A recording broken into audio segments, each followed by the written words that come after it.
नमस्कार, मैं सावन और आप देख रहे हैं उत्तर प्रदेश राजनीति तब से अब तक। उत्तर प्रदेश राजनीति तब से अब तक में आज हम आपको जनसंघ के उस राष्ट्रीय अध्यक्ष के बारे में बता रहे हैं जिनकी मौत इतिहास में एक रहस्य बनकर रह गई। वो व्यक्तित्व के धनी थे पंडित दीनदयाल उपाध्याय। ये 1968 के सर्दियों की बात है। संसद का बजट सत्र शुरू होने वाला था। इसी के मद्देनजर जनसंघ ने 11 फरवरी को अपने 35 सदस्यों वाले संसदीय दल की दिल्ली में बैठक बुलाई थी। एक दिन पहले जनसंघ के राष्ट्रीय अध्यक्ष पंडित दीनदयाल उपाध्याय लखनऊ में थे। वो यहाँ अपनी मुंहबोली बहन लता खन्ना से मिलने आए हुए थे। उन्हें अगले दिन संसदीय दल की बैठक के लिए दिल्ली जाना था। तो आखिर ऐसा क्या हुआ कि पंडित दीनदयाल उपाध्याय को दिल्ली की बजाय पटना निकलना पड़ा? पंडित जी की आखिरी सफर का विस्तृत ब्यौरा हमें हरीश शर्मा की किताब पंडित दीनदयाल उपाध्याय में मिलता है। 10 फरवरी की सुबह 8 बजे लता खन्ना के घर फोन आया। फोन की दूसरी तरफ थे बिहार जनसंघ के संगठन मंत्री अश्विनी कुमार ने उपाध्याय से बिहार प्रदेश कार्यकारिणी की बैठक में शामिल होने का आग्रह किया। दिल्ली में सुंदर सिंह भंडारी से बात करने के बाद उन्होंने बिहार जाने का निर्णय लिया। आनन फानन में पटना जाने के लिए पठानकोट सियालदह एक्सप्रेस के प्रथम श्रेणी में आरक्षण करवाया गया। टिकट का नंबर था 04348। ट्रेन की प्रथम श्रेणी की बोगी के एक कंपार्टमेंट में उनको सीट मिल गई थी। शाम के 7 बजे पठानकोट सियालदह लखनऊ पहुंची। उत्तर प्रदेश के उप मुख्यमंत्री राम प्रकाश गुप्त उन्हें स्टेशन तक छोड़ने आए थे। इसके अलावा उत्तर प्रदेश विधान परिषद के सदस्य पीताम्बर दास भी वहां मौजूद थे। बोगी के इस कंपार्टमेंट की एक और seat geographical survey of India के MP सिंह के लिए आरक्षित थी। वो अपनी ट्रेनिंग के सिलसिले में पटना जा रहे थे। इस बोगी के कंपार्टमेंट B में एक और सवारी लखनऊ से सवार हुई। ये सज्जन थे उत्तर प्रदेश विधान परिषद में कांग्रेस के सदस्य गौरीशंकर राय। ट्रेन चलने के कुछ ही समय बाद पंडित जी ने अपनी सीट गौरीशंकर राय के साथ बदल। ट्रेन बाराबंकी, फैजाबाद, अकबरपुर और शाहगंज पार करते हुए जौनपुर पहुंची। उस समय रात के ठीक 12 बज रहे थे। यहाँ उनका पाला जौनपुर के महाराज के कर्मचारी कन्हैया से पड़ा। कन्हैया महाराज की तरफ से एक खत लेकर आया था। खत लेने के साथ ही उन्हें याद आया कि वो अपना चश्मा कंपार्टमेंट के भीतर ही भूल गए थे। वो कन्हैया को लेकर कंपार्टमेंट के भीतर आ गए। उन्होंने खत पढ़ने के बाद कन्हैया से कहा कि जल्द ही वो महाराज को खत के सिलसिले में जवाब भेज देंगे। इस बीच ट्रेन ने चलने की सीटें दे दी। उस समय प्लेटफॉर्म पर घड़ी में 12:12 हो रहे थे। यहाँ से चलकर गाड़ी बनारस पहुंची और फिर 2:15 पर मुगल सराय जंक्शन के प्लेटफॉर्म नंबर 1 पर आकर रुकी। यह गाड़ी पटना नहीं जाती थी, इसलिए इस डिब्बे को दिल्ली हावड़ा एक्सप्रेस से जोड़ दिया जाना था। इस सेटिंग की प्रक्रिया में करीब आधे घंटे का समय तो लगता ही है। टाइम टेबल के मुताबिक इस गाड़ी को यहाँ से चलने का समय 2:50 मुकर्रर था। यहाँ से चलकर गाड़ी को सुबह 6 बजे पटना जंक्शन पहुँचना था। गाड़ी जब पटना पहुँची तो वहाँ पंडित जी की आगवानी करने के लिए कैलाशपति मिश्र स्टेशन पर पहुँचे थे। मौजूद थे। उन्होंने पूरी बोगी छान मारी, लेकिन पंडित जी वहाँ नहीं थे। कैलाशपति ने सोचा कि शायद पंडित जी पटना आने के बजाय दिल्ली चले गए और वो वापस घर लौट गए। इधर मुगल सराय स्टेशन के यार्ड में लाइन से करीब 150 गज दूर एक बिजली के खंभे संख्या 1267 से करीब 3 फुट की दूरी पर एक लाश पड़ी थी। इस लाश को सबसे पहले रात करीब 3:30 बजे लीवरमैन ईश्वर दयाल ने देखा था। उसने सहायक स्टेशन मास्टर को इसकी सूचना दी। करीब 5 मिनट बाद सहायक स्टेशन मास्टर मौके पर पहुंचे। उनके कार्यवाही के रजिस्टर में पटरी के पास पड़े इस आदमी के बारे में दर्ज किया गया ऑलमोस्ट डेड। चूंकि आगे की कार्रवाई पुलिस की थी, लिहाजा रेलवे पुलिस को इस बारे में बता दिया गया था। राम प्रसाद और अब्दुल गफ्फूर नाम के 2 सिपाही 15 मिनट बाद करीब 3:45 पर वारदात की जगह पर पहुंचे। इनके पीछे पहुंचे फतेह बहादुर सिंह, जो उस समय रेलवे पुलिस के दरोगा हुआ करते थे। इसके बाद रेलवे डॉक्टर को शव का मुआयना करने के लिए बुलाया गया। डॉक्टर सुबह 6 बजे के बाद पहुंचा, ठीक उसी समय जब कैलाशपति मिश्र पटना जंक्शन से बेरंग अपने घर लौट रहे थे। डॉक्टर ने शव का मुआयना करके उसे आधिकारिक तौर पर मृत घोषित कर दिया। रजिस्टर में यहाँ इस पूरी कार्रवाई को दर्ज किया जा रहा था वहां समय के कॉलम में भरा जा रहा था 5:55। बाद में इसे काटकर 3:55 कर दिया गया। शव की जांच के बाद उसे उसकी धोती से ढक दिया गया। सुबह समय बीतने के साथ साथ लोग लाश के आसपास जुटने लगे। इसी स्टेशन पर बनमाली भट्टाचार्य भी काम किया करते थे। वो दीनदयाल उपाध्याय को पहले से जानते थे। उन्होंने शव की शिनाख्त की, लेकिन पुलिस वाले इसे मानने को तैयार नहीं हुए। भट्टाचार्य बापू ने इसकी सूचना स्थानीय जनसंघ कार्यकर्ताओं को दी। इसके बाद टिकट के नंबर का मिलान करके मृतक को दीनदयाल उपाध्याय के रूप में पहचाना जा सका। सुबह करीब 9:30 बजे दिल्ली हावड़ा एक्सप्रेस मुनाक्का रेलवे स्टेशन पहुंची। यहां गाड़ी की प्रथम श्रेणी बोगी में चढ़े यात्री ने सीट के नीचे एक लावारिस सूटकेस देखा। उसने इसे उठाकर रेलवे कर्मचारी को सौंप दिया। बाद में पता चला कि यह सूटकेस पंडित जी का ही था। पुलिस को इस मामले में पहला सुराग मिला MP सिंह के जरिए। सिंह ने बताया कि जब वो मुगल सराय पर टॉयलेट इस्तेमाल करने के लिए गए तो उन्होंने पाया कि उसका दरवाजा बंद था। इस बीच उन्होंने देखा कि कोई 20-22 साल का एक नौजवान उपाध्याय का बिस्तर समेटकर बाहर ले जा रहा है। जब उस युवक से इस बारे में पूछा गया तो उसने बताया कि उसके पिता को यहीं उतरना था। वो गाड़ी से उतर चुके हैं, लिहाजा वो बिस्तर समेटकर ले जा रहा है। पुलिस ने इस लड़के को खोज निकाला। इसका नाम था लालता। लालता ने पूछताछ में बताया कि राम अवध नाम के एक आदमी ने उनसे कहा था कि फलानी बर्थ पर लावारिस बिस्तर पड़ा है, उसे समेट कर ले आओ। लालता के मुताबिक उसने यह बिस्तर किसी अनजान आदमी को 40 रुपए में बेच दिया था। इसी तरह भरत नाम के सफाई कर्मी के पास उपाध्याय का जैकेट और कुर्ता बरामद किया गया।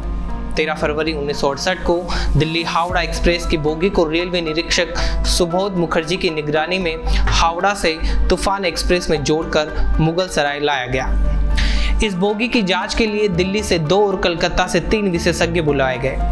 जांच में टॉयलेट में मिट्टी के कुल्हड़ में पड़े फिनाइल के अलावा कुछ भी ऐसा नहीं हासिल हुआ जिसे सबूत के तौर पर पेश किया जा सके।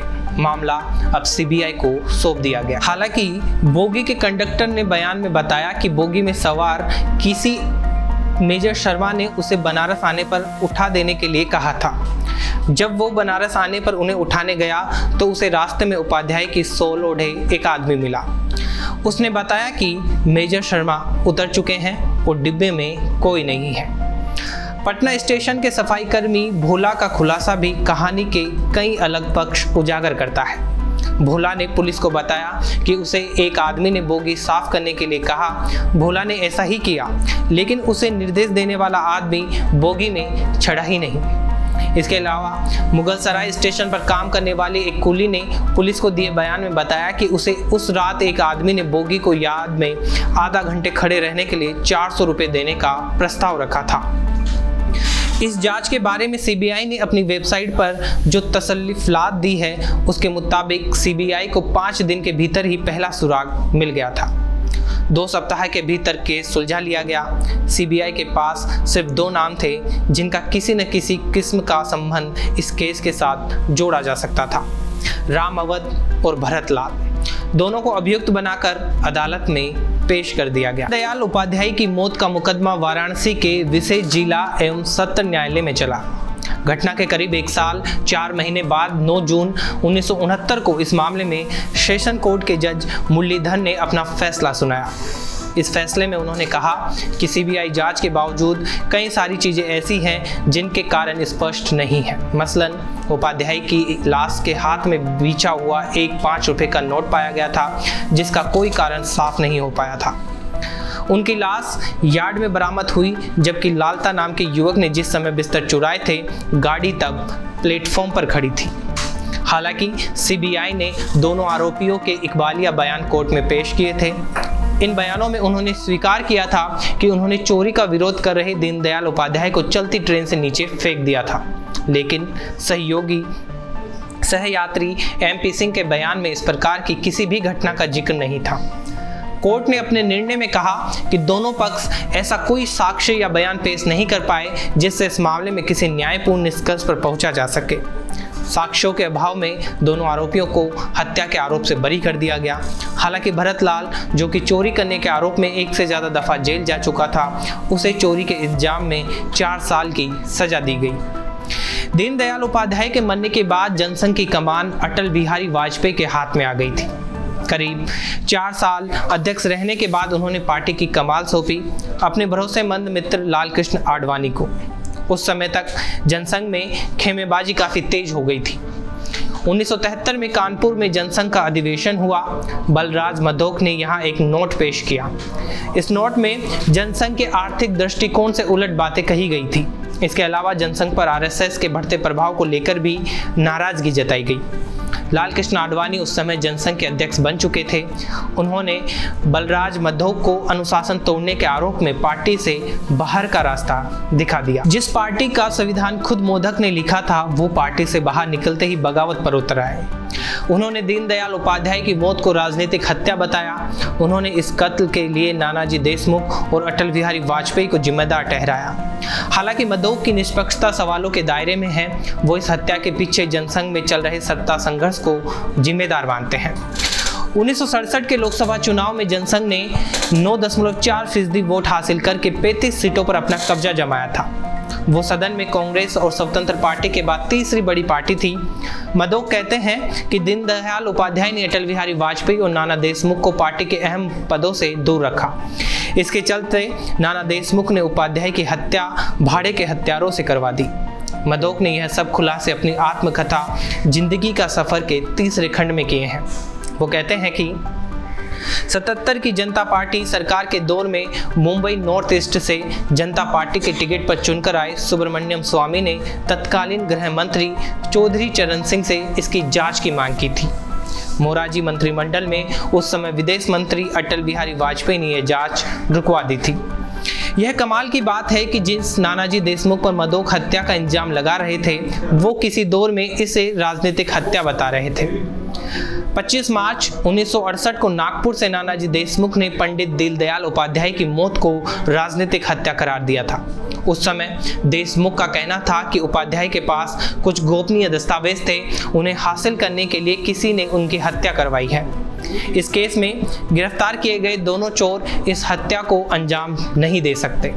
देशमुख के अलावा अटल बिहारी वाजपेयी भी मधोक के निशाने पर थे। उपाध्याय ही वो आदमी थे जो अटल बिहारी वाजपेयी को राजनीति में लेकर आए थे। अपने शुरुआती दौर में वाजपेयी उपाध्याय के सचिव के तौर पर काम करते रहते थे। जब उनके आवास पर उपाध्याय की मौत की सूचना देने के लिए फोन किया गया, तब वो संसदीय दल की मीटिंग में हिस्सा लेने के लिए घर छोड़ चुके थे। उनके खानसामे बिजरू को यह सूचना पहुंचाने की ताकीद दी गई थी। जब संसदीय दल की मीटिंग में वाजपेयी को यह सूचना दी गई तो वो फूट फूट कर रोने लगे। अदालती फैसले के बाद 23 अक्टूबर 1969 को विभिन्न दलों के 70 सांसदों की मांग पर सरकार ने इस मामले की जांच के लिए जस्टिस वाई.वी. चंद्रचूड़ को एक सदस्यीय आयोग बनाया। इस आयोग ने भी अपनी जांच में सीबीआई के नतीजों को सही ठहराया। हालांकि उस समय जनसंघ के एक धड़े ने इसे स्वीकार नहीं किया था। इसके बाद भी कई दफा पंडित दीनदयाल उपाध्याय की मौत की जांच की मांग होती रही, मगर उपाध्याय की मौत अब भी एक रहस्य बनी हुई है। बहरहाल इसी तरह यूपी की राजनीति से जुड़े चौधरी चरण सिंह, काशीराम, मुलायम सिंह यादव, कल्याण सिंह और मायावती के रोचक और अनसुने किस्से हम हमारी सीरीज उत्तर प्रदेश राजनीति तब से अब तक के हमारे इसी चैनल सिंस इंडिपेंडेंस पर अपलोड कर चुके हैं। हमारा अनुरोध है कि आप उन्हें भी जरूर देखें ताकि हम आपके लिए और भी बेहतर कंटेंट तैयार कर सकें। इसी तरह यूपी की राजनीति और यहाँ की शख्सियतों के किस्से, कहानियाँ हम आप तक पहुँचाते रहेंगे। तब तक आप देखते रहिए उत्तर प्रदेश राजनीति तब से अब तक।